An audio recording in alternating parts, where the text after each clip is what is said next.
하나님 정말 사랑합니다. 그렇게 한번 고백해 봅시다. 시작. 하나님 정말 사랑합니다.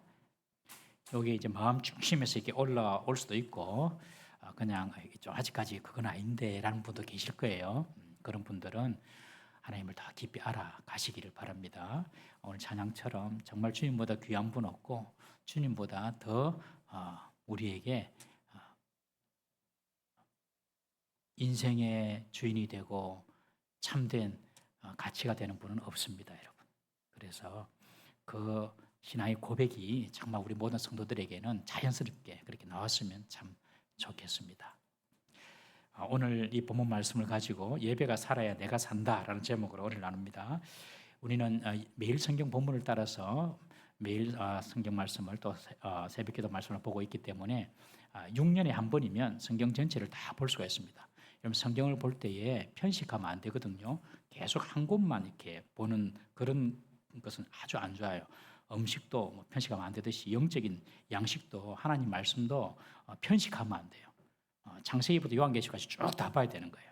다 봐야지 건강한 우리 신앙생활 할 수 있습니다. 그래서 6년이면 성경 한 번을 다 볼 수 있습니다. 그래서 지금 우리가 보는 이 성경은요 6년 동안에는 들을 수 없는 설교라고 생각하시면 됩니다. 그러니 6년 뒤에 다시 돌아오거든요. 그러니 우리 말씀 들을 때는 정신을 똑바로 차리고 정말 그 말씀의 의미가 무엇인지 은혜가 무엇인지를 여러분들이 체험을 했으면 좋겠습니다. 우리가 역대기 내일 큐티 본문으로 새벽기도 말씀으로 끝납니다. 내때는 역대기상은 끝나요. 그리고 다음 주부터 요한계시록을 합니다.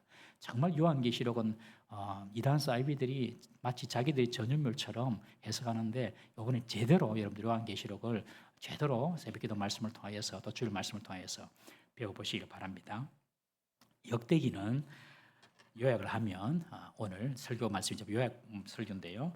역대기는 바벨론 포로 70년을 마치고 다시 예루살렘으로 돌아온 유다인들을 위해서 기록한 유다의 역사입니다. 역대기는 유다의 역사입니다. 바벨론 70년 포로 마치고 돌아온 사람들을 위해서 쓰여진 유다의 역사입니다. 어떤 분들은 그런 말을 합니다. 왜 한국 사람이 우리가 이스라엘의 역사를 배워야 되고 유다의 역사를 배워야 되냐? 한국 역사도 제대로 잘 모르는데 무슨 이스라엘 역사를 우리가 왜 배우는가? 이렇게 생각하시는 분들 계시는데 왜냐하면 하나님께서 아브라함이라는 사람을 선택하셔서 그 아브라함을 통하여서 이스라엘 민족을 이루시고 그리고 그 이스라엘을 통하여서 하나님 당신을 계시해 주셨기 때문에 우리는 이스라엘을 배우는 겁니다. 하나님께서 당신을 이렇게 보여주는 것을 계시라 그러는데 그 하나님께서 이스라엘 역사를 통하여 당신을 보여주셨어요. 그리고 하나님의 백성을 하나님은 어떤 식으로 이끄시고 인도하시는지를 그 역사 속에 고스란히 담아 두셨기 때문에 우리는 이스라엘 역사를 배우는 겁니다. 만약에 하나님이 이스라엘만의 하나님이라면 우리는 이스라엘 역사를 배울 필요가 없어요. 그러나 우리 하나님은 온 세상의 창조주고 통치자고 주인이시고 왕이시지 않습니까?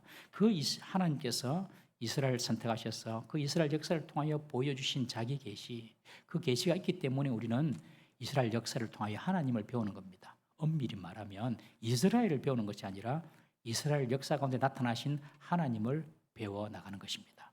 그래서 역대기를 우리가 배우고 있는데 이 역대상은 크게 두 가지 주제가 있습니다. 이 두 가지 주제를 꼭 기억하셔야 됩니다. 첫 번째는 나는 누구인가? 나는 누구인가? 우리는 누구인가? 지금 바벨론 포로에서 돌아와서 예루살렘에 정착한 그 유다인들에게 우리는 누구인가라는 정체성을 일깨워주는 책이 바로 역대의 상입니다. 그래서 1장부터 역대기 1장부터 9장까지 역대상 1장부터 9장까지 계속해서 사람 이름만 나오죠. 참 읽기 힘듭니다.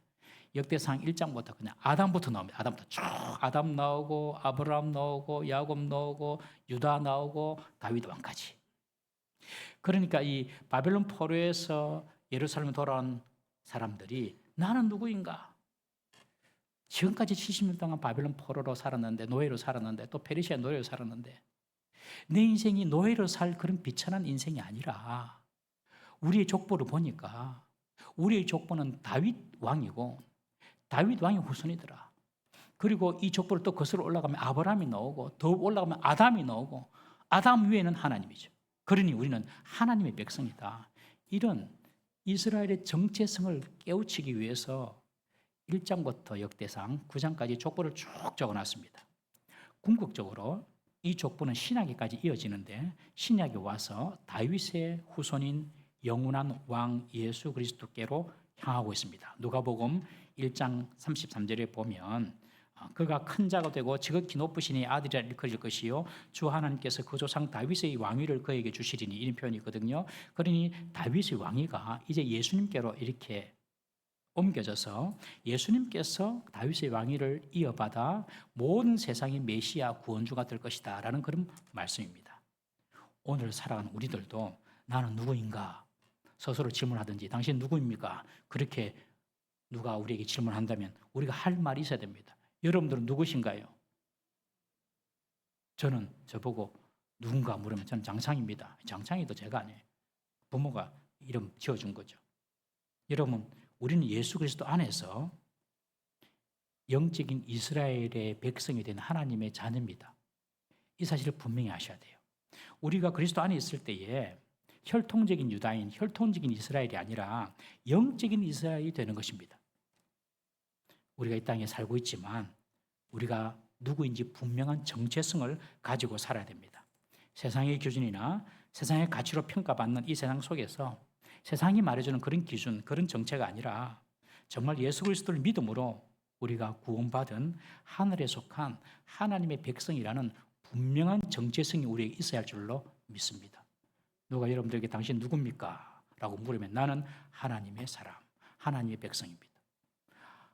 하늘의 천국의 시민권을 둔 하늘에 속한 사람입니다. 이렇게 분명히 말씀할 수 있어야 합니다. 초상집에 사람들이 울면서 아이고 아이고 하니까 지나가던 외국인이 물었다잖아요. Where are you going? 어디 가는데? 웃어야 됩니다. 이때는. Where are you going? 어디 가는데? 아이고 아이고 나는 간다 나는 간다. 그러니 어디 가는데? 물었대요. 여러분 어디 가실 거예요? 마지막 눈을 감으면서 어디 가는지도 모르고 눈 감으면 되겠습니까 여러분? 나는 하늘에 속한 천국 시민이다. 내 아버지 계신 하늘로 나는 간다. 이런 분명한 정체성이 여러분들 있어야 됩니다. 분명한 정체성. 오늘 아침에 정충길 장로님 어머님께서 소천하셨어요. 오늘 문자 받으셨죠? 그래서 오늘 오후에 마치고 입관 예배를 드리는데 이분이 치매를 좀 앓으셨어요. 장로님께서 목사님 어머니께 복음을 좀 전해 주십시오. 그래서 병원에 가서 요양원에 가서 복음을 전하고 그리고 또 세례를 줬습니다. 예수님을 나의 구주로 영접하셨어요. 여러분 예수님을 구주로 믿는 순간 우리의 모든 죄는 주의 보혈로 다 씻어지고 덮어짐을 믿으시기 바랍니다. 우리가 예수님 믿는 순간 모든 우리의 허물과지는 다 덮어져요. 그래서 예수님께서 십자가 위에 돌아가실 때에 다 이루었다 말씀하셔요. 우리의 구원의 길을 다 이루어 놓으셨어요. 사람이 할 수 있는 것이 아니에요. 구원은요 하나님의 선물이에요. 사람이 이런 일을 착한 일을 하고 사람이 선행을 하고 사람이 율법을 지킨다고 구원이 오는 것이 아니에요. 구원은요 하나님의 선물이에요. 그 선물은 믿음으로 오는 거예요. 그래서 이 어머님이 치매시거든요. 그래서 치매신데 살짝 제정신으로 돌아오세요. 그때 복음을 딱 전했는데 그냥 복음을 다 받아들이셨어요. 할렐루야. 네, 그렇게 해요. 오늘 천국 가셨어요. 여러분 우리들도 언젠가 이 땅을 떠날 터인데 어디 가십니까? 어디로 갑니까? 모르겠는데 가봐야 알겠는데 잘못 산 인생입니다. 여러분 분명히 말할 수 있어야 합니다. 나는 하나님의 백성이다. 비록 나는 부족하여도 나는 부족하여도 영접하실 터이니 영광 나라 계신 임금 우리 구주 예수라. 나는 천국 갈 수 있어요. 나는 뭐 다 할 수 있어요. 나는 천국 갈 수 있어요. 이렇게 천국 가는 게 아니고 그게 아닙니다. 나는 부족하여도 나는 부족하다는 거예요. 그래도 주님은 우리를 영접해 주신다는 거예요. 그게 믿음입니다. 그래서 내 정체성이 누구인지, 내가 어떤 사람인지 분명히 아셔야 돼요. 내가 뭐 목사고 장로고 사장이고 직원이고 이게 아닙니다. 나는 하나님의 사람이다. 나는 하나님의 백성이다. 내 고향은 천국 본향이다. 할렐루야. 우리 동구 삼위교회 성도님들 이 정체성이 분명하시기를 주의 이름으로 축복합니다. 두 번째 역대기서의 주제, 첫 번째는 우리는 누구인가 정체성에 관한 문제고, 두 번째는요, 이제 바벨론 포로에서 귀환한 이 유다 민족들이 앞으로 세울 이스라엘은 어떤 나라가 되어야 되는가? 거기에 대한 답을 주는 책이 바로 역대상이에요. 우리는 어떤 나라를 세워야 되는가? 어떤 이스라엘을 세워야 되는가? 바벨론 포로에서 돌아왔던 이 유대인들, 이스라엘 사람들이 지향했던 나라는 다윗의 나라입니다. 이스라엘이 가장 번성하고 강력했을 때가 바로 다윗 나라거든요. 그 다윗의 나라를 세우는 것이 그들의 이상이었습니다. 지금 이스라엘도 여전히 다윗의 나라를 꿈꾸고 있습니다. 다윗의 나라를 세워야 되겠다. 그렇다면 다윗의 나라는 어떤 나라인가? 전쟁에서 피할 줄 모르는 강력한 군대와 주위에 있는 모든 나라를 지배했던 그런 패권 국가의 다윗 나라인가? 그게 아니라는 거예요. 그게 아니고 다윗의 나라는 한마디로 하나님께 예배하는 나라다.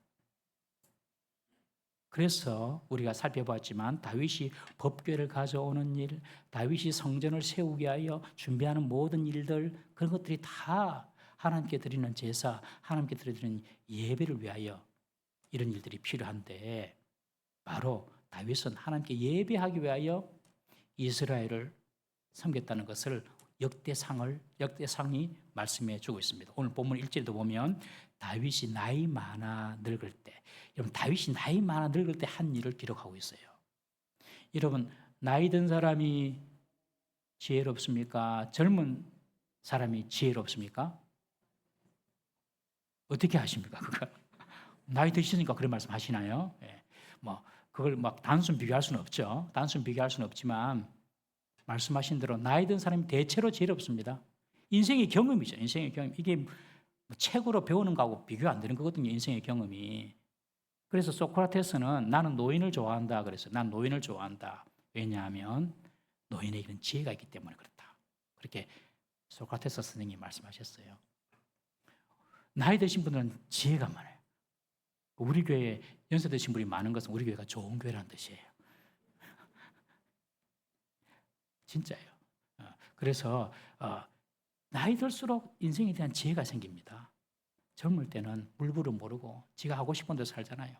내 하고 싶은 대로 내 생각이 맞는 것 같고 내가 하고 싶은 게 그게 진리인 것 같고 착각하고 살다가 후회하고 그러잖아요. 우리 자녀들, 우리 젊은 분들은 부모 말씀을 잘 들어야 됩니다. 부모님이 시키는 이상한 것은 하지 말고 주 안에서 부모님께 순종하면서 살아야 돼요. 부모님 말씀하시면 저 말이 무슨 의미가 있겠다 하고 깊이 생각하셔야 됩니다. 당장에 내 뜻과 내 생각 안 맞다고 그냥 툭툭 던져버리고 어리석은 사람이에요. 어른들의 말을 안 듣고 부모의 말을 무시하면 인생이 고달파지고 슬퍼집니다. 노인들이 지혜가 생겨요. 다윗이 나이 늙을 때에 얼마나 그가 지혜가 있었겠습니까? 다윗이 나이 늙을 때에, 나이 많아 늙을 때에 그때 한 일이 오늘 성경에 기록해 있어요. 두 가지를 했어요. 첫 번째는 솔로몬을 왕으로 세웁니다. 얼마나 다윗의 아들들이 많았습니까? 그 아들들이 얼마나 자기가 왕이 되려고 치열한 그런 어떤 그 싸움이 많았습니까? 근데 결국 다윗은 솔로몬을 왕으로 세우거든요. 정치적인 안정을 위해서 솔로몬을 왕으로 세웁니다. 왕 세우는 게 중요하잖아요. 다윗 이후에 나라를 잘 세우려면. 그런데 솔로몬이 왕이 되는 이야기는 딱 한 줄로 끝납니다. 솔로몬을 왕으로 세웠다. 끝 1절에. 그 다음에 두 번째 한 일이 뭐냐면은 레위인을 다 부릅니다. 레위인을 불러가지고 레위인의 숫자가 얼마인지 계산하고 또 레위인이 앞으로 해야 될 일들을 직무들을 다 맡깁니다. 레위인이 해야 될 일들. 레위인이 어떤 사람입니까, 여러분? 이스라엘 백성들이 가나안 땅에 들어왔을 때에 다른 11지파는 다 그 땅을 기업으로 받았지만 레위 지파만 땅을 기업으로 받지 못했어요. 너희들의 기업은 땅이 아니다. 너희들의 기업은 하나님이다. 그러니 성전에서 성막에서 하나님께 예배하는 일만 담당해라. 예배하는 일만, 하나님을 예배하는 일만 너희들이 책임지고 해라. 그래서 레위인들을 땅을 주지 않고 하나님이 기업이라고 말씀하셨어요. 다윗이 레위인을 불러가지고 레위인의 숫자를 파악하고 레위인이 해야 될 일들을 쭉 맡겼다는 것은 앞으로 이스라엘은 예배하는 나라가 되어야 된다. 이것을 다윗이 한 거예요. 나이 늙을 때에 그가 가진 지혜입니다. 지혜. 나이가 들고 늙었을 때에 정말 인생을 어떻게 살아야 되는지, 그리고 어떤 인생을 사는 것이 성공한 인생을 사는지 다윗이 너무 알았어요. 다윗의 결론은 이겁니다. 우리 이스라엘이 부강하고 잘 되려면 예배하는 나라가 돼야 된다. 예배하는 나라. 그래서 그 예배를 담당하는 레위인들 다 불러가지고 그들에게 직무를 맡기는 일을 합니다. 그것이 오늘 23장부터 26장까지 장장 4장에 걸쳐가지고 레위인을 부르고 그 다음에는 제사장을 부르고 그 다음에도 찬양하는 사람 일을 맡기고 성전을 지킨 사람을 또 할당하고 그러면서 4장에 걸쳐서 성전에서 해야 될 레위인의 직무를 맡기고 있어요. 여러분, 나라의 흥망성쇠를 결정하는 중요한 요소가 왕이 아니고요. 어떤 사람이 왕이 되냐 중요하다고 생각하잖아요. 나라가 강하기 위해서는 국방력도 강해야죠. 효율적인 행정 시스템도 있어야 되죠. 우리는 보통 그렇게 생각합니다. 그런데 다윗은 그렇지 않다는 거예요. 다윗만큼 전쟁에서 잔뼈가 굵은 사람이 어디 있습니까, 여러분? 모든 전투에서 승리했습니다, 다윗은. 그런 다윗이 나이 들어 늙었을 때에 어떻게 하면 이 이스라엘이 강한 이스라엘이 될 수 있을까? 왕도 아니라는 겁니다. 한 줄로 끝났어요. 왕 솔로몬으로 세우더라 끝. 진짜 이스라엘이 강한 나라가 되기 위해서는 예배하는 이스라엘이 되어야 된다. 예배하는 나라가 되어야 된다. 그래가지고 레위인들을 불러가지고 어떻게 예배를 드릴 것인지 그것을 꼼꼼하게 지금 기록하고 있습니다. 여러분, 별거 안 해도 잘 되는 사람이 있고요. 길을 쓰고 해도 안 되는 사람이 있습니다. 그 차이가 어떤 차이냐면 은혜의 차이입니다. 은혜의 차이. 빈부의 차이는 있어도 어쩔 수 없습니다. 자본주의 사회에서 괜찮습니다. 그러나 은혜의 차이는 있으면 안 됩니다. 건강의 차이는 있을 수 있습니다. 괜찮습니다. 그러나 은혜의 차이가 있으면 안 됩니다. 은혜가 있는 자는 가난해도 감사합니다. 은혜가 있는 자는 아파도요 감사합니다. 그리고 복과 귀가 이 은혜를 통하여 오는 것입니다. 하나님이 그의 백성에게 복을 주려면 먼저 은혜를 주십니다. 은혜를 주시고 그 통로로 복도 주시고 존귀함도 주시는 것입니다. 항상 은혜가 먼저입니다. 여러분, 은혜를 받지 못하면요 하나님 복도 좀 멀리 있다고 생각하시면 됩니다. 다윗은 나라가 잘 되고 자신의 왕조가 잘 되기 위해서는 하나님의 은혜가 있어야 되는데 그것은 곧 온 나라가 하나님을 제대로 바르게 예배하는 나라가 되어야 한다는 것입니다.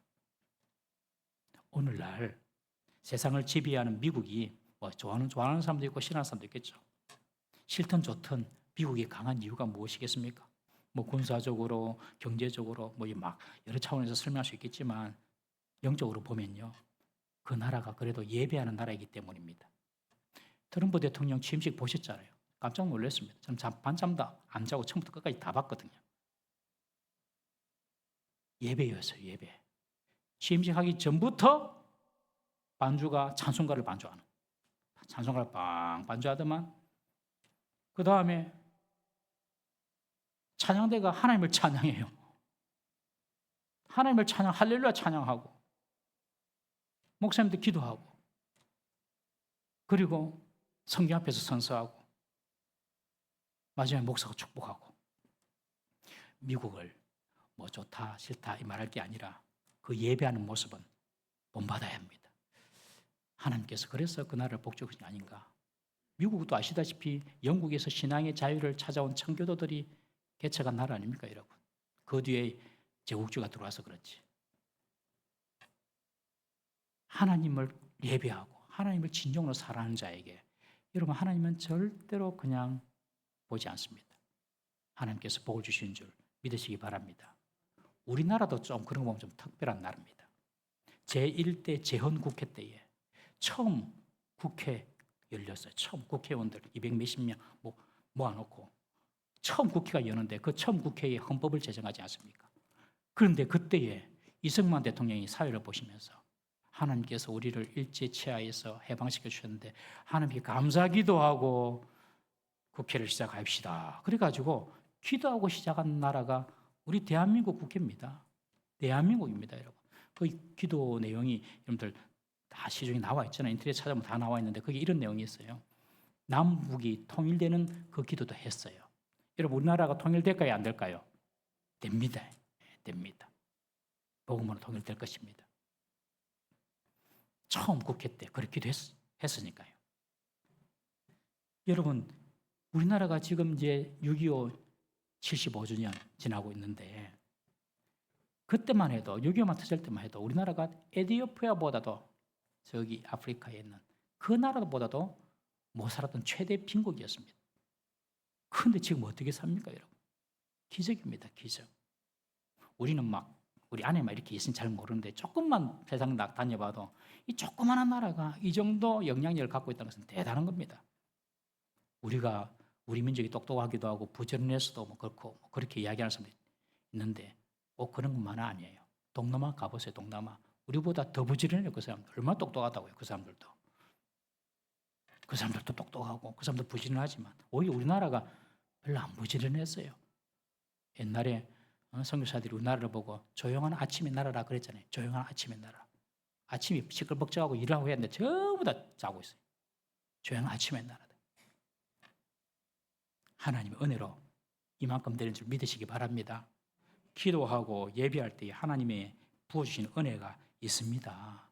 지금도 이 대한민국 교회만큼 하나님을 뜨겁게 예배하는 데가 없어요. 주일 예배, 수요 예배, 그리고 금요 예배, 새벽 기도 이런 나라가 없어요, 세계에도. 하나님께 이렇게 예배하니까 하나님께서 이 나라를 이렇게 복 주신 줄로 믿습니다. 다윗의 우선순위가 늘 예배였습니다. 예배는요, 하나님을 왕으로 인정하는 것입니다. 예배는요, 하나님을 내 삶의 주인으로 인정하는 거룩한 행위입니다. 그것이 예배입니다. 내가 왕이 되고 내가 주인이 되니까 예배 안 드리는 거죠. 내가 왕이고 내가 주인이고 세상 일이 주인이고 돈 버는 것이 중요하고 내가 명예를 얻는 것이 중요하고 내가 올라가는 것이 중요하고 그런 예배는 항상 차선으로 밀려나는 것입니다. 예배를 드린다는 것은 주님이 나의 왕입니다. 주님이 내 삶의 주인입니다. 라는 이런 믿음의 고백이고 표현인 거예요. 우리가 다음 주부터 요한계시록을 이제 보게 될 텐데 요한계시록의 절정이 무엇인가? 사람들이 요한계시록 하면 666, 아마겟돈 전쟁, 14만 4천 이렇게 막 생각하고 해요. 전부 다 이단 사이비들이 잘못 주입한 거예요. 요한계시록의 주인공은요, 예수 그리스도입니다. 승리하신 예수 그리스도. 그리고 요한계시록의 절정은 무엇이냐면 하늘 보좌 위에서 영광의 예배를 받으신 하나님이십니다. 24장로들이 자신의 멸류관을 벗어던지면서 하나님을 찬양하고 6개의 날개를 가진 네 생물이 온 몸에 눈이 버글버글합니다. 상상해 보세요. 네 생물이 온 몸에 눈이 버글버글해요. 앞뒤로 그냥 온몸이 눈이 버글버글해요. 이 눈은 보호의 눈이고 이 눈은 심판의 눈입니다. 하나님의 백성에게는 보호의 눈이에요. 여러분 오늘도 하나님 백성된 여러분들에게 하나님의 눈이 지키고 계심을 믿으시기 바랍니다. 그럼 CCTV는 뭔가요? CCTV. 범인을 잡아내는 건가요? 보호하는 건가요? 보호도 하고 범인도 잡아내고 그거잖아요. 똑같은 거예요. 하나님의 그 눈이 가득한 네 생물이 하나님 앞에서 예배를 드립니다, 여러분. 그게 요한계시록의 너무너무 장엄한 모습입니다. 그러니 지금 로마 시대 때에 황제에 의해서 박해받고 핍박받는다고 너무 걱정하지 마라. 로마를 황제가 다스리는 것 같으냐? 아니다. 보좌 위에 계신 하나님의 주권, 하나님의 통치가 여전히 지금도 유효하다. 그것을 요한계시록을 통하여 보여주는 겁니다. 시련이 있고 고난이 있다 하더라도 절대로 낙심하지 말고 끝까지 주님 바라보고 주님께서 승리하실 줄 믿고 믿음으로 승리해라. 그것이 요한계시록이거든요. 여러분 하늘에서 뭐합니까? 하나님께 예배합니다. 예배. 다윗은 이미 이 땅에 살면서도 그걸 알았어요. 예배가 너무 중요하다. 예배할 때 하나님의 영이 임한다. 예배할 때 하나님의 은혜가 임한다. 예배할 때 그 나라가 부강해진다. 이것을 다윗이 알았던 거죠. 그래서 레위인을 불러가지고 예배를 준비합니다. 예배를.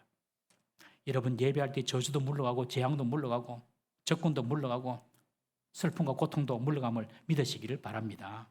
다윗이 하나님이 싫어하시는 인구조사로 한 번에 7만 명이 죽지 않습니까? 그런데 이 전염병이 어떻게 물러갑니까? 오르난의 타작마당에서 제단을 쌓고 하나님께 예배할 때에 그 심판의 천사, 진노의 천사가 칼을 두고 있다가 그 칼을 칼집에 꼽습니다. 여러분, 우리가 예배할 때에 진노의 칼날이 칼집으로 들어가는 줄 믿으시기 바랍니다. 우리가 예배할 때에 진노도 피해가고요. 우리가 예배할 때에 실패도 피해가고요. 우리가 예배할 때의 심판도 피해가는 것입니다. 예배할 때 하나님 영이 임재하십니다. 그러니 어둠의 영들, 악한 영들은 다 떠나가게 되는 것이죠. 우리 개인이 바른 예배를 드리면 우리 개인에게 하나님 영이 임하고 우리 교회가, 우리 가정이 하나님께 바른 예배를 드리면 그곳에 하나님의 영이 임하는 것입니다. 그러므로 어떤 환경에 있더라도 여러분, 우리는 꼭 예배하는 자가 되어야 됩니다. 삶이 고달프고 힘들 때일수록 더 예배 자리로 나와야 하는 것입니다. 모세가 이렇게 예배를 중요하게, 다윗이 이렇게 예배를 중요하게 생각을 해서 지금 레위인들을 불러가지고 예배에 대해서 4장에 걸쳐서 설명을 하고 있습니다. 원래 모세 율법에 따르면 성전에서 봉사할 수 있는 레위인의 나이는 30세 이상입니다. 30세부터 50세까지. 그런데 다윗은 이 30세 나이를 하향시켜서 20살, 20세 이상부터 레위인을 성전 일에 투입을 시킵니다. 다윗 시대는 성전 시대가 열리거든요. 성전이 세워졌으니까. 그전에는요, 성막 시대입니다. 성막 시대는 성막이 자꾸 좀 옮겨 다녔잖아요. 그러니 레위인들이 했던 주된 임무가 무엇이냐면 성막을 이렇게 옮기는 일이었거든요. 그런데 이제 성전이 세워지면은 성막을 옮길 필요가 없습니다. 그 임무가 이제 사라지는 대신에 여러 가지 새로운 임무가 생깁니다. 그것이 오늘 읽었던 28절에서 32절까지 내용입니다. 잠깐 보면은 아침 저녁으로 제사를 드렸어요. 매일매일 제사 드렸어요. 얼마나 할 일이 많겠습니까? 레위인들이 아침 저녁으로 제사를 지냈고 거기에다가 안식일 7일에 한 번씩 또 제사 지냈고 그리고 한 달에 한 번씩 초하룻 날 또 제사를 드렸고 이렇게 제사를 드렸고 그 제사를 위해서 성물을 정결하게 씻는 사람, 그 제물을 씻는 사람 필요했고 성전과 뜰과 골방을 관리하는 사람이 필요했고 진설병을 차리는 떡을 관리하는 사람이 필요했고 그리고 가루의 소재물로 드릴 무교전병이나 과자를 굽는 사람, 과자 굽는 사람이 필요했고 반죽하는 사람이 필요했고 도량형의 표준인 저울과 자를 관리하는 사람이 필요했고 제사장들이 제사를 지을 때 수종드는 사람이 필요했고 그리고 성소에 허락되지 않는 사람이 가까이 오지 못하도록 성전문을 지키는 4,000명의 또 문지기가 필요했고 다양한 업무가 생겨나게 된 것입니다. 그러니까 레위인이 더 많이 필요했죠. 그래서 30세에서 20세로 레위인의 나이를 낮추어서 더 많은 인력을 확보하려고 다윗은 20세 이상 레위인을 계수하기 시작한 겁니다. 여러분 오늘날에도 보면 교회의 섬김의 지책의 대부분은요, 섬기는 분들 보면 기성세대잖아요. 40대, 50대, 60대, 또 70대. 어르신들이 잘 많이 섬겨요. 우리 젊은이들도 정말 열심히 잘 섬겨야 됩니다. 우리 교회는 또 젊은이들도 다 열심히 섬기고 있지만은 다윗의 원칙처럼 20세 이상이 되면 다 내가 주님의 몸된 교회를 위해서 뭔가 한 가지 사역해야 되겠다. 여러분 이렇게 마음을 결심을 하는 그것이 바로 성경적입니다. 이런 레위인과 제사장의 업무가 제비뽑기에 의해서 결정이 되었거든요. 제비뽑기를 통해서 너는 무슨 일을 해라. 여러분 제비뽑기를 통해서 업무를 정했다는 것은 바로 아무나 해라. 그러니까 제비뽑자 그게 아니라 하나님께서 임명하신 줄 믿고 주님의 일을 사역해라 그런 의미거든요. 그러니 제비뽑기를 해서 내가 성전을 청소한 일이다. 혹은 내가 하나님께 드릴 제물을 씻는 일이다. 혹은 내가 찬양한 일이다. 이런 그런 일들이 정해지는 것이죠. 그런데 한번 생각해 보십시오. 성전 안에서 여러 일을 하는데 그 일 중에는 상대적으로 좀 폼도 나고 좀 멋있고 그런 일도 있을 것이고 정말 좀 허드렛 일도 있을 것 아니겠습니까? 청소한다든지 또 재물을 씻는다든지 그러면은 사람들 사이에 나는 이런 일을 해야 되나 이런 불평이 있을 수가 있어요. 실제로 모세 시대 때에 고라 자손들이 모세의 지도력과 그리고 아론의 후손들이 제사장직을 맡은 것을 보고 불만을 가지고 우리가 제사장 할 기다 이러면서 반항을 한 적이 있었어요. 그때 하나님께서 싱크홀을 보내가지고 그때도 싱크홀이 있었습니다. 땅이 꺼져가지고 거기서 다 몰살돼 죽어버리지 않습니까 여러분?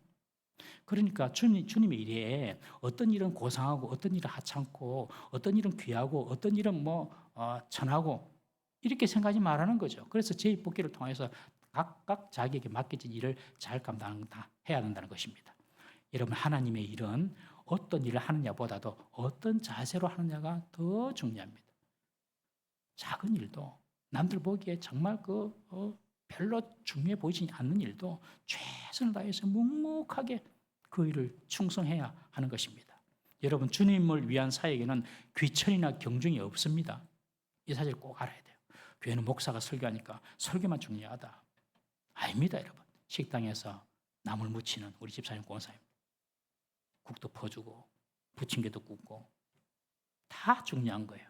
코 흘리게 아이들 만나가지고 얘기하면서 복음을 전하는 그런 일들 다 예배하는 행위고 다 중요한 것입니다. 이 일을 어떤 태도와 어떤 자세로 섬기느냐, 이것이 중요한 것입니다. 결론을 맺습니다. 다윗은 나이 늙어 노인이 되었을 때에 성전 제사의 중요성을 알고 레위인을 조직하고 직무를 배정합니다. 여러분, 얼마나 다윗이 예배를 사랑했고 그리고 이 예배를 통하여서 하나님의 은혜와 복이 있다는 사실을 그가 절감했다면 지금 그가 나이 늙었을 때에 지금 몸도 피곤하고 힘들고 어려울 텐데 이 일을 지금 정비하고 이 일을 조직하고 있는 것입니다. 여러분, 다윗처럼 예배를 소중히 여기는 우리 성도 되시기를 주님의 이름으로 축복합니다. 그리고 내게 맡겨주신 일이 겉으로 드러나든 사람들에게 보이든 안 보이든 상관없이 늘 하나님 앞에서 최선을 다하는 충성된 그런 주님의 종들로 살아가는 저와 여러분 되시기를 주님의 이름으로 축복합니다. 다 같이 한번 기도하겠습니다. 우리 이 시간에 하나님, 내가 예배를 생명같이 여기게 해주십시오. 예배를 목숨같이 여기게 해주십시오. 내 남은 인생 가운데 예배가 얼마나 남았는지 한번 셈해 보십시다. 1년이 남았다면 50이죠. 10년이 남았다면 520번. 하나님, 내 남은 인생 가운데 하나님께 제대로 준비하여 예배드리게 해주십시오. 그리고 내게 맡겨진 사역들, 사명들 정말 하나님 보시기에 착하고 충성된 종으로 성실하게 최선을 다하여 섬길 수 있는 우리 자신이 될 수 있도록 우리 한번 기도하시고, 여러분의 가정에 가정 예배가 살아나고 그리고 주일 예배가 더 준비된 마음으로 드리는 그런 예배 될 수 있도록 하나님 앞에 진정한 예배자로 설 수 있도록 우리 다 같이 한번 주여 한번 부르짖고 통성 한번 기도하시겠습니다. 주여, 하나님 아버지 감사드립니다.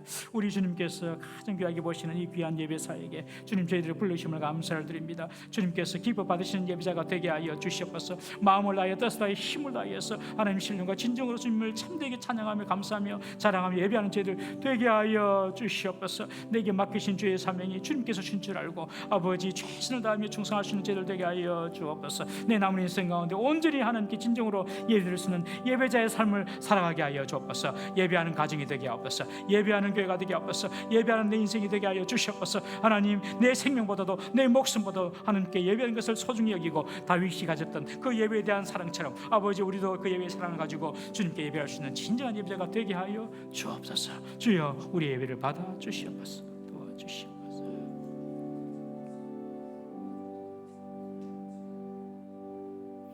하나님 아버지, 우리가 평생 해야 할 이 일, 천국에 가서도 해야 할 이 예배, 하나님 예배를 대하는 우리의 태도와 자세가 사뭇 새로지게 해주시고 마음을 다하여 또한 정성을 다하여 예배를 준비하고 맡겨주신 사역 크든지 작든지 드러나지 않든지 우리 주님 바라보며 충성할 수 있는 저희들이 되게 하여 주시옵소서. 우리 교회가 정말 진정으로 예배드리는 공동체가 되게 하시고 우리 가정이 예배의 공동체가 될 수 있도록 주여 축복하여 주옵소서. 예수님의 이름으로 기도드리옵나이다. 아멘.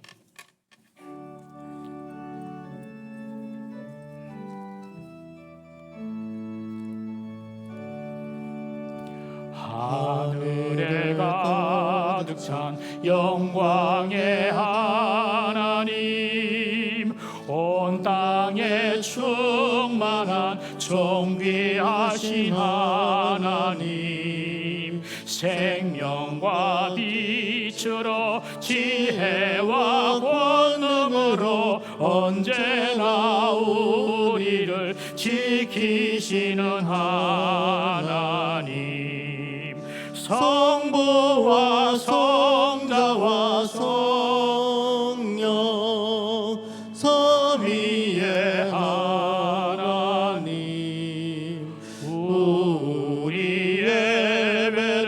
예배를 받아주시옵소서.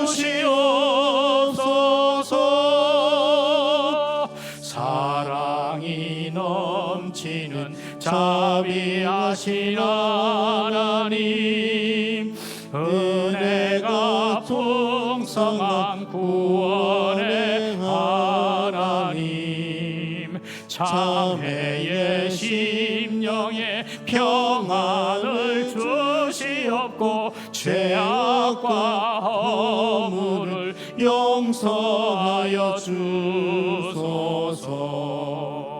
찬송과 영광과 생명 구원의 하나님,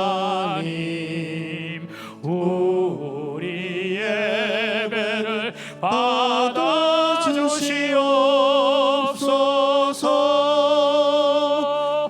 연약한 심령을 굳게 세워주시고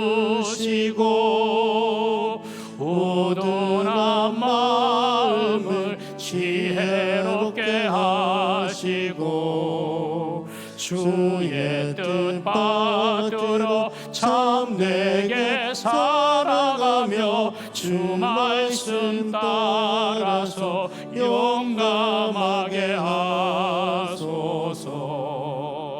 권능과 지혜와 사랑 은혜의 하나님, 우리 예배를 받아주시옵소서.